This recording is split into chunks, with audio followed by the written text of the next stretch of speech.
2022 का पहला सूर्य ग्रहण। शनि अमावस्या में ग्रहण की काली छाया। पिता पुत्र का अद्भुत संयोग। कैसी रहेगी सेहत, कारोबार और आर्थिक पक्ष, देखिए सिर्फ धर्म ज्ञान पर। नमस्कार, धर्म ज्ञान के दर्शकों का स्वागत है। मैं कविता राणा, मेरे साथ आचार्य राकेश चतुर्वेदी जी। नमस्कार कविता जी, नमस्कार दर्शकों। तो इस शनि जयंती के मौके पर, शनि अमावस्या के मौके पर साल का पहला सूर्य ग्रहण लगने जा रहा है, जिसका प्रभाव देखिए हर किसी पर पड़ेगा। आप पर भी पड़ेगा, हम पर भी पड़ेगा। और ऐसे में आज के इस वीडियो में हम बात करने वाले हैं धनु और मकर राशि वाले जातकों के बारे में। आपको बताएंगे कि इस शनि अमावस्या के मौके पर जब सूर्य पर ग्रहण लगेगा तो आपके सेहत पर, आपके काम, कारोबार, आर्थिक पक्ष और संबंधों में क्या बदलाव आएगा, क्या किसी प्रकार की उथल पुथल मच सकती है और क्या कुछ उपाय आपको करने चाहिए अगर आप पे कोई बड़ा संकट आ रहा है। तो आइए सबसे पहले आचार्य जी से ये जानने की कोशिश करते हैं कि धनु राशि वाले जातकों के लिए सेहत की दृष्टि से ये सूर्य ग्रहण कैसा रहेगा, बताइए आचार्य जी। देखिए, धनु राशि के बारे में सबसे पहले बताते चलें कि गुरु के स्वामित्व की यह राशि है, गुरु के प्रभाव में जीने वाली राशि है। और जिस दिन यह शनिश्चरी अमावस्या के दिन ग्रहण लग रहा है कविता जी, उस दिन विशेष करके अगर ग्रहीय स्थिति पे हम देखें तो शुक्र और गुरु की युति बन रही है चतुर्थ भाव में। चतुर्थ भाव पीड़ित भाव वैसे भी लिया जाता है, और यहाँ पे शुक्र और गुरु की जो युति बन रही है उससे यह दर्शाता है कि पूर्ण रूप से इनके लिए स्वास्थ्य के लिहाज से कुछ न कुछ उतार चढ़ाव, और विशेष करके जो चतुर्थ भाव होता है वह मानसिक स्थिति का आता है, भाव दिखाता है। यह मातृत्व भाव का भी भाव दिखाता है। तो दो चीज़ों से इनको समस्या हो सकती है, या तो मनोरोग संबंधी या मानसिक रूप से प्रताड़ना संबंधी, या फिर मातृत्व भाव से कुछ पीड़ा मिलने का भाव, यह पूर्ण रूप से यह ग्रहण दर्शाता है। और यही प्रभाव युति इनको आने वाले कुछ समय तक दिखेगी कविता जी, स्वास्थ्य के लिहाज से। चलिए, ये तो आपने इनकी सेहत के बारे में बताया, क्या रिश्तों के मामले में भी ये समय इनके लिए थोड़ा सा कठिन रहेगा? देखिए, रिश्तों के लिहाज से अगर हम बात करते हैं धनु राशि वालों के लिए, विशेष करके इनके लिए जो दर्शाता है यह ग्रहण पूर्ण रूप से जो रिश्तों के कारक हैं वह शुक्र गुरु ही पूर्ण रूप से कारक होते हैं। और चतुर्थ भाव में आ जाने की वजह से दोनों के बीच मानसिक दूरी, मानसिक तनाव की स्थिति यह दर्शाता है। और विशेष करके यहाँ पर एक बात मैं बोलूँ कि यहाँ जो रिश्ते प्रभावित होंगे वह हो सकता है कि कुछ शुक्र के संबंधित होंगे, कि शायद हो सकता है आपके पार्टनर की या आपके पति की सोच कुछ लग्जीरियस हो जो कि पूरी ना हो पाए, उसकी वजह से आप दोनों में मतभेद हो और दोनों के बीच तनाव बढ़ता रहे। विशेष करके इस विषय पर ध्यान देने की जरूरत रहेगी। और ग्रहण के वजह से यह देखने को मिलेगा कि आपका स्वभाव अपने ज़रूरतों को लेकर अपने पार्टनर के साथ बड़ा हठी हो जाएगा। आप सामने वाले की बात नहीं सुनेंगे और अपनी ही बात रखना चाहेंगे, जिसकी वजह से बहुत बड़ी समस्या या कहने की मानसिक दूरी आप दोनों के बीच आ सकती है। इसका विशेष रूप से आपको ध्यान रखने की जरूरत रहेगी कविता जी। चलिए, ये तो आपने इनके रिश्तों के बारे में बताया। अब मैं जानना चाहूँगी काम, कारोबार, क्योंकि इंसान चाहता है कि उसका काम अच्छा चले, काम अच्छा चलेगा तभी उसे आर्थिक लाभ होगा। तो ये ग्रहण इनके आर्थिक लाभ के लिए कैसा रहने वाला है? देखिए, यह ग्रहण इनके लिए विशेष करके अगर हम बात करें कि जो दशम भाव आ रहा है वह सिंह का राशि का आ रहा है, और यह सूर्य के प्रभाव में रहने वाली राशि है। और ग्रहण जो है, यह पहला जो ग्रहण है शनिश्चरी अमावस्या के दिन, यह सूर्य ग्रहण की ही प्रभाव युति देखने को मिलेगी।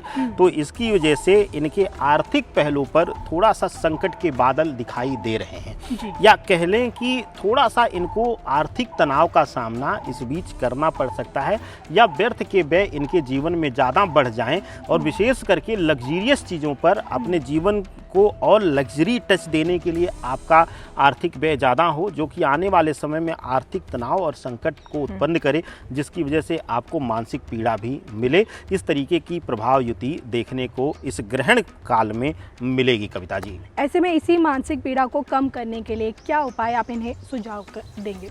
देखिए, इनके लिए सबसे अच्छा रहेगा कविता जी, धनु राशि के जातकों के लिए विशेष करके यह अगर मानसिक पीड़ा और संबंधों की पीड़ा दोनों से, क्योंकि यहाँ पर दोनों का बहुत ज़्यादा इनको डिस्टर्बेंस दिख रहा है, अगर इन दोनों से यह पूर्णतया मुक्ति पाना चाहते हैं तो इस विशेष तिथि में, अमावस्या, शनिश्चरी अमावस्या तिथि और ग्रहण काल में, अगर यह खाने पीने की चीज़ें, वस्तुएं अगर ज़रूरतमंदों को यह दान करते हैं, या फिर गुरु से संबंधित कुछ किताबें बुक्स इत्यादि या लिखने पढ़ने की चीज़ें जो है, पेंसिल कलम हुई, यह सब पेन इत्यादि ले जाकर यह ज़रूरतमंद बच्चों को अगर यह दान करते हैं और विशेष करके कन्याओं को यह दान करते हैं तो इनके लिए यह समय जो है वह पीड़ा से मुक्त होने वाला रहेगा। और यह एक छोटा सा किया गया दान किसी के चेहरे पे मुस्कान के साथ साथ आपके जीवन में भी मुस्कान लाने का कार्य करेगी। कविता जी, चलिए आचार्य जी, आपने धनु राशि वाले जातकों के बारे में बताया।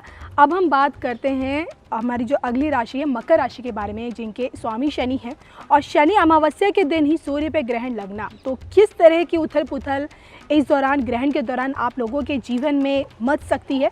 आइए सबसे पहले आचार्य जी से बात करते हैं आपकी सेहत को लेकर। देखिए कविता जी, बहुत ही अच्छा शुभ संकेत इसी बात से मिल रहा है कि ग्रहण से एक दिन पहले ही शनिदेव वहां से निकलकर दूसरे घर में पहुंच जा रहे हैं। मकर राशि से निकल के कुंभ में चले जा रहे हैं। यह एक बहुत ही उत्तम संकेत मिल रहा है। राहत मिलेगी, राहत मिल जाएगी इनको, और विशेष करके स्वास्थ्य कारणों में। स्वास्थ्य कारणों में कैसे? अभी तक भी इनको थोड़ा बहुत उतार चढ़ाव देखने को मिला है स्वास्थ्य के लिहाज से, वह इनको पूर्णतया लाभ यह ग्रहण इसलिए दे रहा है अब क्योंकि शनिदेव वहां से गोचर कर चुके हैं और एक दिन पहले ही किए हैं। तो यह बहुत ही, इनको कहिए कि बहुत ही शुभ संकेत इनको शनिदेव ने दिया है कि भाई हम तुम्हें क्षमा करके या छोड़ कर जा रहे हैं, क्योंकि न्यायाधीश हैं, न्याय के देवता हैं। तो देखें तो शनिदेव ने इन्हें कुछ कष्टों से पहले ही मुक्ति दे दी है। तो यह ग्रहण जो शनिश्चरी अमावस्या की तिथि का है, यह विशेष रूप से इनके स्वास्थ्य में लाभ को दर्शाता है। और साथ ही बहुत दिनों से अगर किसी बीमारी से आप परेशान थे, कोई ऐसा रोग था जो पकड़ नहीं आ रहा था और बेवजह आपके शरीर को, आपके मानसिक मनोस्थिति को तोड़ रहा था, तो वहाँ पर आपको बल मिलता हुआ दिखाई दे रहा है, वहाँ पर आपको मजबूती मिलती हुई दिखाई दे रही है। यह शुभता का संकेत आपको मिल रहा है। कविता जी, चलिए बात करते हैं अगर इनके रिश्तों को लेकर, तो ये समय इनके रिश्तों में क्या तनाव लेकर आएगा या खुशियाँ? देखिए, शुक्र गुरु की युति इनके थर्ड हाउस में आ रही है, तीसरे घर में आ रही। तीसरा घर हालांकि कुछ ज्योतिषियों का कहना कि यह पराक्रम भाव को दर्शाता है, लेकिन इसके साथ ही हमने यह विशेष शोध पाया है और बहुत ही यह एक्यूरेट पाया है कि यह विशेष करके संबंधों के, प्रेम संबंधों के भाव को भी, विशेष करके वैवाहिक जीवन के बाद प्रेम संबंधों को यह दर्शाता है। तो वहाँ पर शुक्र गुरु का रहना बहुत ही शुभ संकेत देता है। अगर बहुत दिनों से पति या पत्नी में तनाव चल रहा था या तकरार चल रही थी, तो अभी कुछ मानसिक रूप से दोनों के बीच का जो मतभेद है वह कम होता हुआ दिखाई दे रहा है। दोनों में नोकझोंक तो हो सकता है कि होगी या ज़्यादा हो सकता है, लेकिन मानसिक रूप से एक दूसरे को सपोर्ट करने में भी आप लोग उतना ही तेजी से अब आगे आते हुए दिखाई देंगे, जो कि अभी तक कम था। अभी तक आपसे अगर छोटी सी नोक-झोंक हो जाती थी तो 2 से 3 दिन आप दोनों एक दूसरे को अवॉइड करते थे, एक दूसरे के सामने आने से परहेज करते थे। लेकिन अब